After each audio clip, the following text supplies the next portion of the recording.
Good morning childrens. बेटा आपने last video देखा हाइट एंड डिस्टेंस का, एंड आई होप आपने आगे क्वेश्चंस ट्राई करे होंगे। फिर भी हम एक बार देख लेते हैं। Now question number 9। Question number 9 क्या बोलता है बेटा?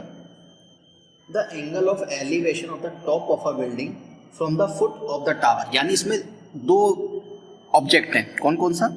एक टावर और एक बिल्डिंग।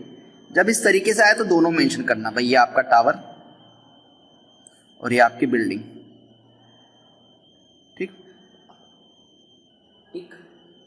तो उसने बोला angle of elevation of the top of a building from foot of a tower, यानी टावर के फुट से बिल्डिंग के टॉप पर आपका जो एंगल बन रहा है वो बन रहा है 30 डिग्री।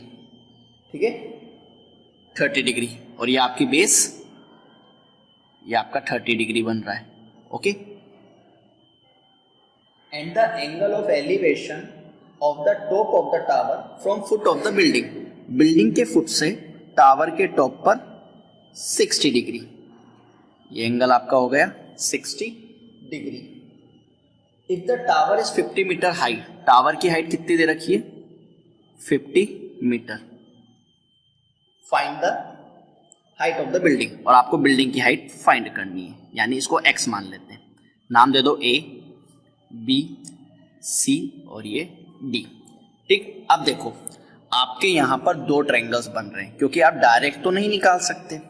तो दो ट्रायंगल्स कौन कौन से बन रहे हैं? एक ट्रायंगल बन रहा है ABC और एक ट्रायंगल बन रहा है ACD। दोनों कैलकुलेट कर दो। ठीक। क्या क्या दिया हुआ है? AB equals to x metre and CD equals to 50 metre. तो सबसे पहले हम सोल्व करते हैं इन ट्रायंगल BCD। BCD को सोल्व करूंगा तो मेरे पास BC की लेंथ आ जाएगी, ताकि मैं इस ट्रायंगल में यूज कर लूंगा, यानी इन ट्रायंगल BCD। बेटा जरूरी नहीं है, आप कोई सा भी ट्रायंगल कर सकते हो और बाद में कंपेयर करके भी निकाल सकते हो। तो BCD में देखा, BCD ट्रायंगल में मेरे परपेंडिकुलर क्या आ रहा है? मेरा एंगल 60 बन रहा है BCD वाले में, तो 60 के सामने परपेंडिकुलर और BC मुझे फाइंड करनी, यानी बेस। अब चेक करो परपेंडिकुलर अपॉन बेस कौन से में आता है हमारे? परपेंडिकुलर अपॉन बेस 10 में, यानी 10 60 equals to perpendicular upon base, यानी CD upon BC। Perpendicular upon base 10 60 की वैल्यू √3, CD की वैल्यू क्या है बेटा? 50 और BC की आपको कैलकुलेट करनी है। तो BC कितना हो गया? 50 अपॉन √3। ओके।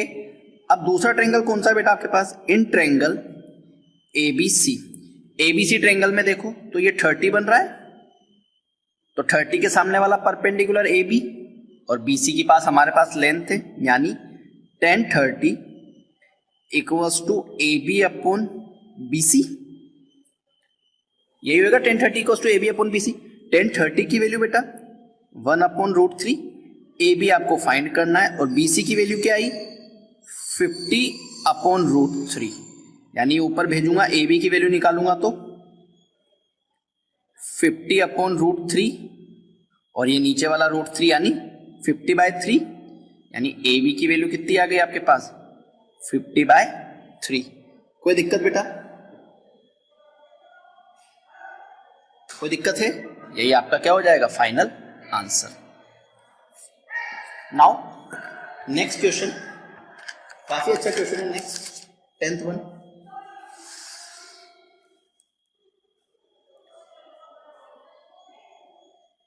10th वन क्या बोलता है?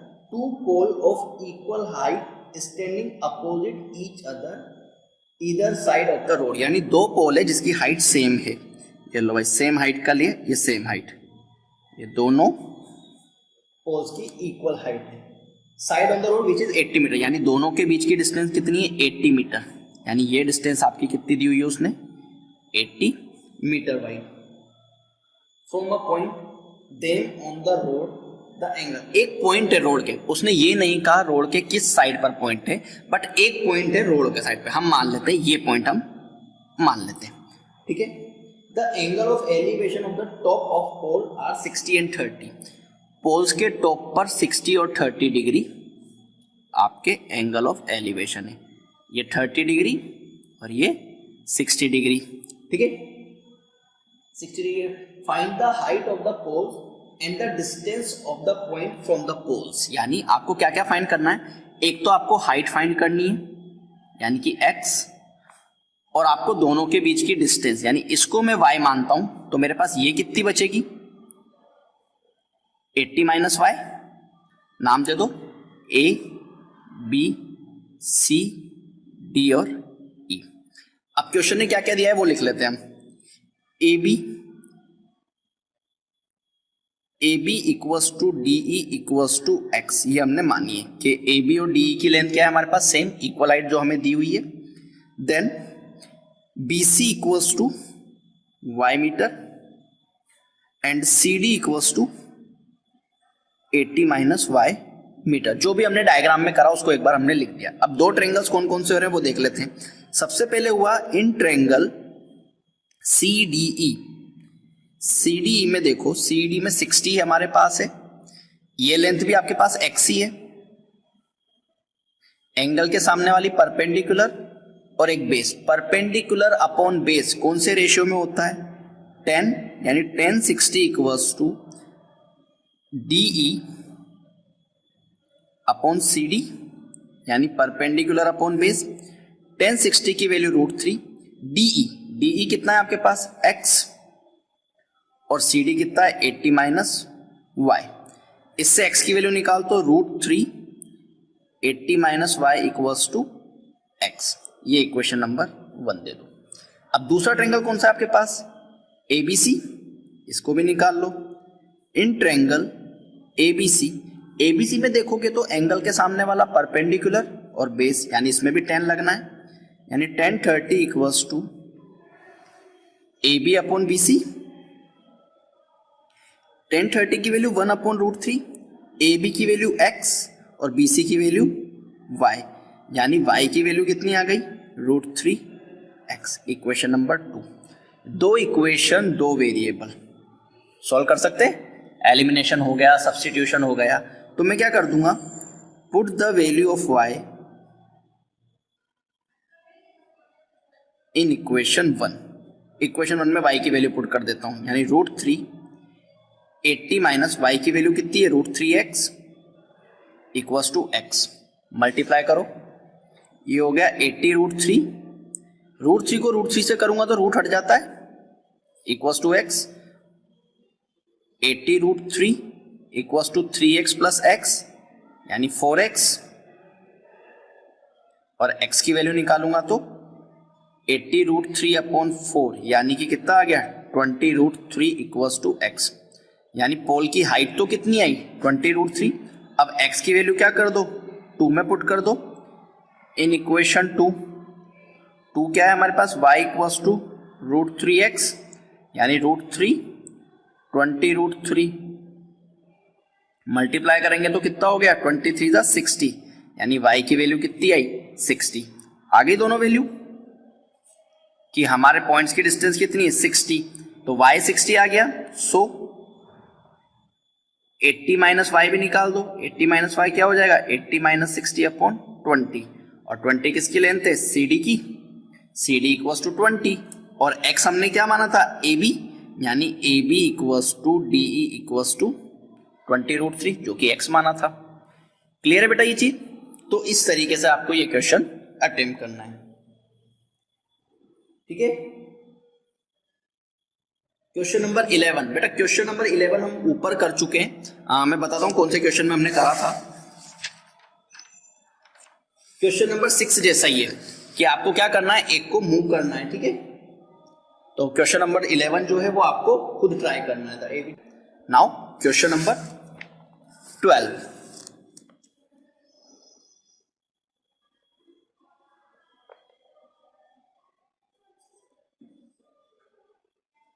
क्वेश्चन नंबर 12 क्या कह रहा है, from the top of a 7 metre high building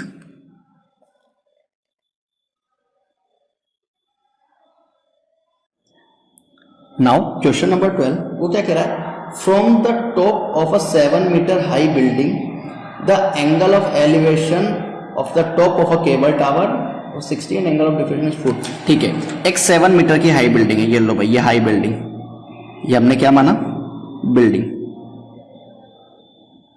जिसकी हाइट कितनी दे रखी है 7 मीटर, ठीक। और एक केबल टावर है, ये लो भाई एक केबल टावर आपका, ये टावर, वो भी केबल टावर, ओके। क्या बोला उसने, from the top of a 7, यानी बिल्डिंग के टॉप से the angle of elevation of the top of a cable tower is 60, यानी यहां से टावर के टॉप पर कितने डिग्री का एंगल बन रहा है 60 डिग्री का, यानी ये एंगल कितना हुआ 60 degree, okay is 60। And the angle of depression, angle of depression भी कहां से बेटा, एंगल ऑफ डिप्रेशन भी बिल्डिंग के टॉप से ही है, जो कि फुट पर, टावर के फुट पर, यानी ये चीज वो कितना है 45, यानी ये एंगल कितना हुआ 45 डिग्री, ठीक है। हो गया angle of depression. Angle of depression हमने क्या कहा था, लाइन ऑफ साइट और बेस के बीच में एंगल ऑफ डिप्रेशन 45, तो ये 45 है अगर, तो अल्टरनेट एंगल, क्योंकि ये दोनों लाइन पैरेलल है, तो ये भी कितना हो जाएगा 45 डिग्री अल्टरनेट एंगल से। Determine the height of the tower, tower की हाइट हमें फाइंड करनी है, ठीक। टावर की हाइट फाइंड करनी है, यानी हमें ये पूरी की पूरी लेंथ फाइंड करनी है, जिसमें से हमारे पास ये कितना है 7 मीटर, क्योंकि देखो रेक्टेंगल बन रहा है तो अपोजिट साइड इक्वल होगी। इसको मैं मान लेता हूं x और ये मैं मान लेता हूं y, ठीक है। अब नाम दे दो a, इसको नाम दे दो b, c, d और e। अब हमें क्या क्या दिया है वो हम देख लेते हैं। DE equals to BC equals to 7 centimetre, ये हमें दिया हुआ है, मीटर 7 मीटर। हमने क्या क्या माना, let AB equals to x and BE और CD इक्वल्स टू y, ये हमने माना, ठीक। अब हमें सबसे पहले हमें क्या करना है, हमें x की वैल्यू भी निकालनी है, पर x की वैल्यू निकालेंगे, ये y हुआ तो ये भी तो y हुआ, तो दो अनडिफाइंड वैल्यू, तो हम सबसे पहले क्या करेंगे, हम सबसे पहले लेंगे इन ट्रायंगल CDE। CD में देखो ये 45 डिग्री, यानी ये 45 के सामने वाला परपेंडिकुलर और एक बेस, परपेंडिकुलर और बेस कौन से ट्रिग्नोमेट्री का रेशियो है 10 45 equals to DE upon CD, यानी परपेंडिकुलर अपॉन बेस। 10 45 की वैल्यू 1, DE की वैल्यू 7 और CD की वैल्यू y, यानी y इक्वल्स टू 7 मीटर। अगर y 7 आया तो ये वाली लेंथ 7 आ गई, यानी अब कौन सा ट्रायंगल है, इन ट्रायंगल ABE। ABE को देखो, AB में 60 के सामने वाला परपेंडिकुलर और y बेस, परपेंडिकुलर और बेस कौन से रेशियो में, यस बिल्कुल करेक्ट हो, 10 और 60 डिग्री हमारा angle. 10 60 equals to perpendicular upon base, यानी AB अपॉन BE। 10 60 की वैल्यू √3, AB की वैल्यू x और BE का मतलब क्या हो गया बेटा y, BE का मतलब क्या हो गया y, जो कि कितना आया 7, यानी x की वैल्यू कितनी आ गई 7√3। क्लियर, x की वैल्यू आई 7√3। आपको टावर की हाइट चाहिए थी, height of tower. Height of tower का मतलब क्या हो गया, AC जो कि कितना है 7 + x। डायग्राम में देखो AC की टावर की हाइट कितनी हो गई 7 + x, ये लो भाई, यानी 7 और x की वैल्यू आई 7√3। दोनों में क्या आ रहा है 7 कॉमन आ रहा है, 1 + √3, ये कितना हो गया टावर की हाइट। कोई दिक्कत है बेटा इसमें, हो जाएगा, कोई दिक्कत आई इस चैप्टर में अब तक नहीं। चलो बेटा नेक्स्ट क्वेश्चन 30, जिसकी मैं आपको हिंट दे देता हूं। उसने क्या कहा, an observe from the top of 7 metre high lighthouse, यानी ये आपका लाइट हाउस, वो भी कितना 75 मीटर, यानी ये लेंथ कितनी दे रखी है 75 मीटर, ठीक है, ये lighthouse, okay. Top of 70 metre lighthouse from the sea level the angle of depression of 2 ships, यानी यहां से आप देख रहे हो तो ये तो आपका बेस हो गया, और टू शिप्स का एंगल ऑफ डिप्रेशन, यानी एक शिप तो ये और दूसरा शिप ये, angle of depression two ships are 30 and 45, यानी ये एंगल छोटा है तो ये 30 डिग्री और ये एंगल बड़ा है तो ये 45 डिग्री। ठीक है, तो ये 30 हुआ तो पैरेलल लाइन कौन सी जा रही है, ये वाला भी 30 हो जाएगा और ये 45 अल्टरनेट एंगल से। ठीक, इसको दे दो S1 यानी शिप 1 और ये आपका शिप 2। ठीक है, one ship is exactly behind the other on the same side on the light house, find the distance between two ship. वो इन दोनों के बीच की डिस्टेंस आपसे पूछ रहा है x। ठीक है, इन दोनों की डिस्टेंस पूछ रहा है तो आपको क्या करना है, नाम दे दो A B S2 और S1 नाम हो गए। आपको दो ट्रायंगल यूज करने, A B S1, ये x मान लो, ये मान लो y, तो टोटल कितनी हो जाएगी आपके पास x प्लस y। ठीक, तो आपको पहले कौन सा ट्रायंगल लेना है, बड़ा वाला ABS1, उससे आपका x प्लस वाई आएगा इक्वेशन 1। दूसरा ट्रायंगल लेना है ABS2, उससे आपका आएगा y और वैल्यू रिप्लेस करके आपको क्या निकाल देना है, x और y। ठीक है बेटा, हो जाएगा ये। चलो नेक्स्ट क्वेश्चन।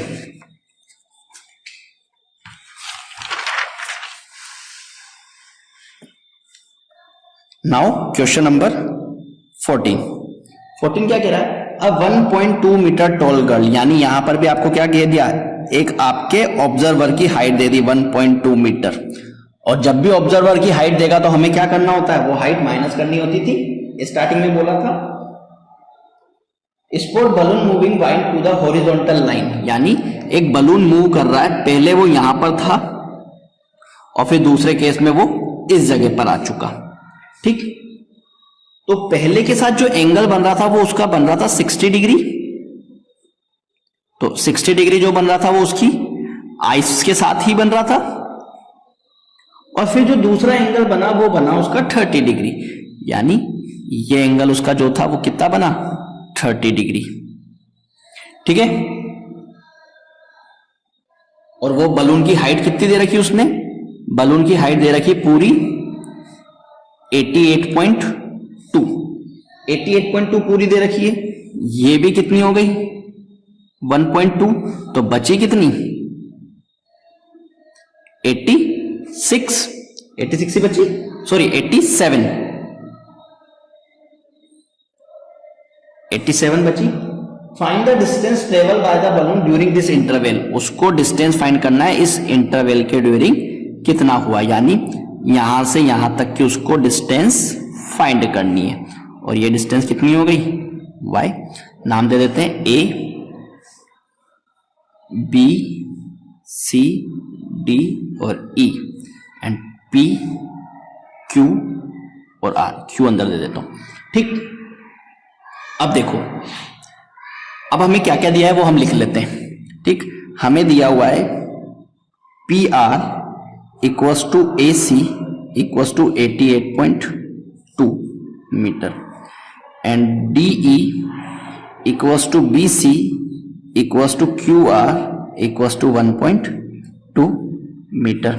ठीक है, देन बची कितनी, अब हमें क्या क्या निकालना है, AB इक्वल्स टू PQ, ये इक्वल होनी चाहिए किसके, 88.2 में से 1.2 माइनस कर दूंगा तो 87 मीटर हो गई। अब हमारे पास दो ट्रायंगल कौन कौन से, एक ट्रायंगल है AEB, इससे मैं क्या निकालूंगा y। ठीक, यानी इन ट्रायंगल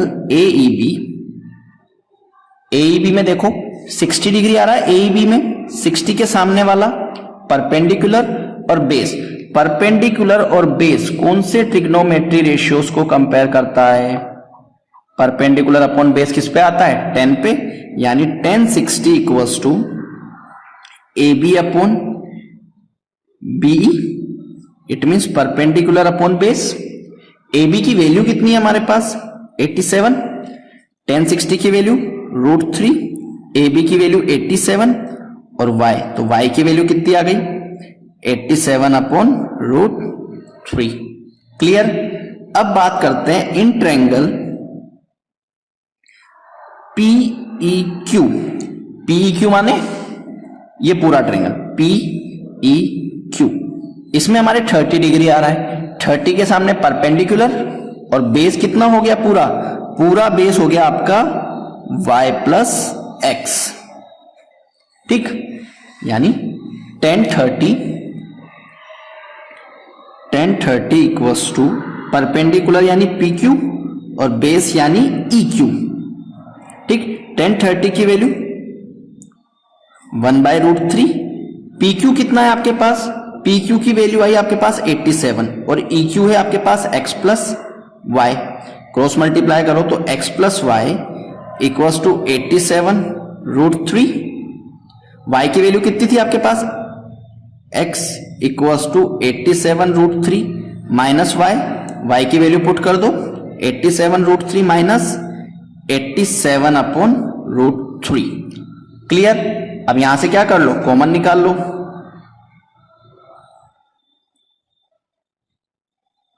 कॉमन निकालोगे तो 87 कॉमन आया तो क्या बचा, √3 माइनस 1/√3, इसको सोल्व कर लेते हैं, एलसीएम लोगे √3 यानी 3 माइनस 1 यानी 87 इंटू 2/√3, मल्टीप्लाई करो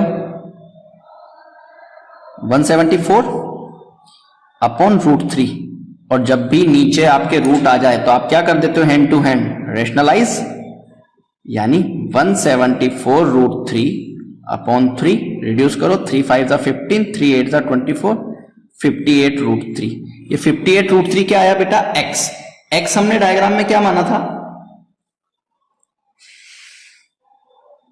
x हमने डायग्राम में क्या माना था, देखो x हमने डायग्राम में माना था BQ, यानी जो हमें दो बलून्स के बीच की डिस्टेंस थी वो निकालनी थी और हमने बलून की डिस्टेंस निकाल दी है, देखो x equals to 58√3।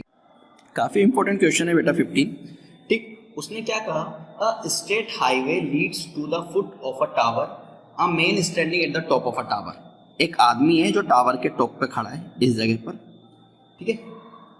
Observe a car eight an angle of depression 30 degree which is approaching the foot of the tower with a uniform speed, यानी यहां से उसने देखा कि यहां से कार की स्पीड जो है, एंगल ऑफ डिप्रेशन जो है वो 30 डिग्री, यानी ये 30 डिग्री, ये कार 1, तो ये भी कितना हो गया 30 degree, uniform speed 6 second later the angle of depression of the car is found 60 degree, 6 second later यानी वो टावर के पास आ रही है और एंगल ऑफ डिप्रेशन 60 डिग्री, यानी ये वाला एंगल 60 तो ये वाला एंगल भी 60, अल्टरनेट एंगल से 60 कौन सा बन रहा है, पूरा वाला, ये आपकी कार, ठीक है, ये C1 था, हम इसको C1 डैश मान लेते हैं कि कार 1 का 6 सेकेंड बाद की ये speeding. Find the time taken by the car to reach the foot of the tower, यानी वो टावर के फुट तक कितनी देर में वो पहुंच जाने वाली है, ठीक है, ये उसने दिया हुआ है। तो हम मान लेते हैं कि ये डिस्टेंस उसकी है x और ये डिस्टेंस उसकी है y, ये a b c1 c dash हो गया, ठीक। Let the distance b c1 dash equals to x and b c1 equals to y, ठीक। c1 डैश और c में कंफ्यूज नहीं होना, आप दूसरा नाम देना चाहते हो दूसरा नाम दे देना, ठीक है, क्लियर यहां तक। अब हम यहां से स्टार्ट करते हैं, इन ट्रायंगल ABC1, ABC1 में हम बात करें तो टावर की हाइट तो फिक्स है भाई, परपेंडिकुलर अपॉन बेस हम ले लेंगे तो टावर तो फिक्स है, यानी इन AB1 तो tan 30 equals to AB upon BC1 perpendicular upon base, AB की वैल्यू AB रहने देते हैं, BC1 को मैं क्या लिख सकता हूं x प्लस वाई और tan 30 की वैल्यू 1/√3, यानी x plus Y upon √3 equals to AB, इसको संभाल के रखते हैं इक्वेशन 1, ठीक। अब दूसरा ले लेता हूं मैं ABC1 dash, in triangle AB C1 dash, AB C1 dash में देखें तो 1060 इक्वल्स टू क्या हो जाएगा, AB अपॉन x या AB अपॉन BC1 डैश यानी परपेंडिकुलर अपॉन बेस। 1060 की वैल्यू √3, AB की जगह AB और BC1 डैश की जगह x रख सकते हैं, तो AB की वैल्यू कितनी आ गई, √3x। ये इक्वेशन नंबर 2। अब देखो बेटा इक्वेशन 1 और इक्वेशन 2 को देखते हैं, दोनों में AB सेम आ रहा है, यानी अगर दोनों का RHS पार्ट इक्वल है तो LHS पार्ट भी क्या होना चाहिए, इक्वल, यानी x plus Y √3 equals to √3x लिख सकता हूं। क्रॉस मल्टीप्लाई करूंगा तो x plus Y equals to 3x यानी y इक्वल्स टू 2x। ये इक्वेशन नंबर 3। अब देखो बेटा y और x, ये जो y और x है ये हमने क्या माना था बेटा, ये हमने माना था डिस्टेंस, और हमें उसने डिस्टेंस का फाइंड नहीं करवा रहा है, वो हमसे फाइंड करवा रहा है टाइम। तो डिस्टेंस हमारे पास आ चुकी है, टाइम हमारे पास आ चुका है, तो क्या मिसिंग है, स्पीड। और स्पीड का तो उसने बोला है कि वो किस स्पीड से आ रही है, यूनिफॉर्म स्पीड से। तो हम मान लेते हैं let the speed of car equals to u kilometre per hour की स्पीड से वो आ रही है, ठीक है। अब आपके पास डिस्टेंस आ गई, अब यहां पर डायग्राम में देखते हैं, ठीक है। ठीक, डायग्राम में हमारे पास जब वो कार 1 थी वो यहां तक 6 सेकंड में पहुंची, टाइम कितना लगा उसने, 6 सेकंड, टाइम 6 सेकंड है, डिस्टेंस हमारी y है, ठीक है, और स्पीड हमारी u है, तो डिस्टेंस निकाल सकते हैं, यानी y इक्वल्स टू, यानी y equals to speed into time यानी 6u, क्योंकि क्या होता है distance equals to speed into time. Clear हो गया, कोई दिक्कत। और x में हमारे पास टाइम नहीं है, यानी x इक्वल्स टू u, और टाइम नहीं है तो हम क्या मान लेते हैं ut1। कोई दिक्कत इसमें, क्लियर हो गया, दोनों की डिस्टेंस निकल गई, distance equals to speed into time. Now equation 3, equation 3 क्या थी हमारे पास, y equals to 2x, value put करो, y की वैल्यू क्या है 6u2, x की वैल्यू क्या है ut1, u से u कट, और 6 अपॉन 2 इक्वल्स टू t1 यानी 3 सेकेंड, t1 यानी उसको जो C1 डैश से था उसको वहां तक पहुंचने में कितना टाइम लगेगा, 3 सेकेंड। देखो भाई हमने डायग्राम में देखा कि ये यहां से यहां तक में टाइम t, हम मान लेते हैं कि यहां से यहां तक पहुंचने में उसको t1 टाइम लगेगा, t1 टाइम लगेगा, तो t1 टाइम हमने निकाल दिया कि t1 कितना हो जाएगा 3 सेकेंड जितना, तो हमने t1 टाइम निकाल दिया, ये देखो 3 सेकेंड। ठीक, अच्छा क्वेश्चन है बेटा, कर कर देखना, एक बार बिना देखकर भी करना, एग्जाम में आ सकता है। नाउ लास्ट क्वेश्चन, ठीक, लास्ट क्वेश्चन आपसे प्रूफ करवा रहा है, वो कह रहा है the angle of elevation of the top of a tower from 2 point. ठीक, आपका ये टावर है, ठीक, और यहां से आपके 2 एंगल्स बन रहे हैं, ठीक, 4 meter and 9 meter from the base of tower in the same straight line, यानी 1.4 मीटर की डिस्टेंस पर है और 1.9 मीटर की डिस्टेंस पर है, यानी ये यहां से यहां तक की तो 4 और यहां से यहां तक की टोटल 9 मीटर उसने 2 पॉइंट की डिस्टेंस दे रखी है, पॉइंट ए और पॉइंट बी, सी और डी। ठीक, तो उसने क्या बोला कि जो एंगल है वो कॉम्प्लीमेंट्री एंगल है। कॉम्प्लीमेंट्री एंगल्स का मतलब क्या होता है कि अगर आपने एक एंगल थीटा माना है तो दूसरा एंगल आपका क्या हो जाएगा 90 माइनस थीटा। यही होता है कॉम्प्लीमेंट्री एंगल्स कि 2 एंगल्स का सम हमेशा क्या होता है 90 डिग्री। एंगल्स आ गए, आपको प्रूफ करना है कि the height of the tower is 6 meter, यानी आपको यह प्रूफ करना है कि जो ये x की वैल्यू है वो क्या आनी चाहिए 6 सेंटीमीटर आनी चाहिए, यानी आपको करना है proof x equals to 6 meter. तो स्टार्ट करते हैं, इन ट्रायंगल BCD, BCD को देखते हैं। BCD के लिए ये एंगल थीटा हुआ और एंगल की अपोजिट साइड आपकी क्या होती है परपेंडिकुलर और एक आपको दिया हुआ है बेस। तो चेक करो कि आपका जो ट्रिग्नोमेट्री रेशियोज हैं उसमें परपेंडिकुलर अपॉन बेस कौन सा ट्रिग्नोमेट्री रेशियोज होता है? 10, यानी tan theta equals to perpendicular यानी DC और बेस यानी BC यानी x अपॉन 9। ये इक्वेशन नंबर 1। इसके बाद इन ट्रायंगल ACD को चेक करो। ACD में भी क्या हो रहा है? 10 90 माइनस थीटा और परपेंडिकुलर अपॉन बेस यानी DC अपॉन AC। यही हो रहा है परपेंडिकुलर अपॉन बेस, यानी वो कितना हो गया? x अपॉन 4, ये 10 90 माइनस थीटा, इक्वेशन नंबर 2। ठीक है बेटा, अब आपको जो प्रूफ करना है उसमें tan जैसा कुछ भी नहीं आ रहा। तो बेटा ये ट्रिग्नोमेट्री का जब हमने कॉम्प्लीमेंट्री एंगल वाली एक्सरसाइज पढ़ी थी, ये उस फॉर्मूले पे बेस्ड है। मैंने आपको याद हो, मैंने आपको फॉर्मूला भी डिस्कस करवाया था, ये वही चीज है। तो हम स्टार्ट करते हैं। Multiply equation 1 and 2। 1 और 2 को मल्टीप्लाई करोगे तो tan थीटा और tan 90 माइनस थीटा मल्टीप्लाई होंगे और x बाय 9 और x बाय 4 मल्टीप्लाई होंगे। तो बेटा आपको फॉर्मूला याद हो तो tan 90 माइनस, क्योंकि मैंने फॉर्मूला डिस्कस करा था, तो tan 90 माइनस थीटा को मैं क्या लिख सकता हूं? cot theta. एक बार चेक करना फॉर्मूला, और इसको मल्टीप्लाई करोगे तो x square by 36, x square by 36। cot theta को मैं क्या लिख सकता हूं? 1 अपॉन tan थीटा, ताकि मेरा tan थीटा से tan theta cut,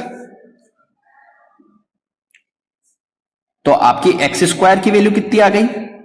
x square equals to 36 और रूट हटाओ, स्क्वायर हटाओगे तो अंडर रूट 36 यानी कि प्लस माइनस 6 मीटर। और आपको पता है नेगेटिव साइड कंसीडर नहीं करते, तो हमारी वैल्यू क्या हो जाएगी? X equals to 6 meter. और यही आपको क्या करना था? प्रूफ करना था। तो बेटा इस तरीके से ट्रिग्नोमेट्री की एप्लीकेशंस, हाइट और डिस्टेंस हमें कैलकुलेट करने पड़ते हैं। बेटा ये चैप्टर बहुत इजी है, कोई भी बच्चा गलत नहीं करता है, बस कंडीशन ये है कि आपको डायग्राम कंस्ट्रक्ट करना आना चाहिए। अगर आपने डायग्राम कंस्ट्रक्ट कर दिया तो आपको इस चैप्टर में कुछ भी प्रॉब्लम नहीं आएगी। क्यों? क्योंकि हमने ट्रिग्नोमेट्री रेशियोज और उसके स्पेसिफिक एंगल्स हमें अच्छे से लर्न है, और किस तरीके से रेशियो कौन सा यूज करा जाता है वो हमने अभी सीखा। तो बेटा इसको ट्राई करना, और सजेस्ट करूंगा कि बिना देखे ट्राई करना। एक बार अगर आपने चैप्टर कर लिया तो एक बार बिना देखे डायग्राम कंस्ट्रक्ट करना, क्योंकि पूरा का पूरा जो चैप्टर है वो डायग्राम पर ही डिपेंड है। ठीक है बेटा, थैंक यू।